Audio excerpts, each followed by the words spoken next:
ไปบ้านไปทางนู้นไปเขาคอกไปเขาแปลงไปเดี๋ยวพรุ่งนี้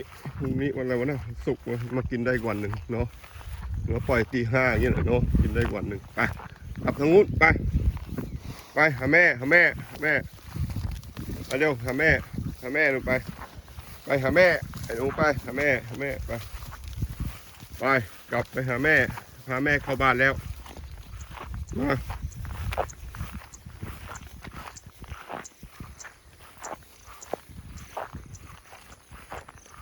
ต้องเอามารวมกันแล้วจะได้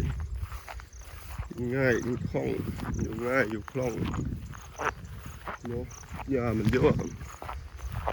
มันมีต้นดินแล้วเนาะมีเพื่อนแล้วเนาะมีคอกวัวมาแล้วเนาะซ้ำไปเข้าไปกินในแปลงเดิมก่อนนะจ๊ะนะเนาะแปลงนี้หมดเวลาแล้วเนาะซ้ำเนาะแมลงวันนี่มันน่ากลัวจริงอ่ะเดี๋ยวเข้าไปเร็วเราไปลงโคลนเลยไปเนาะ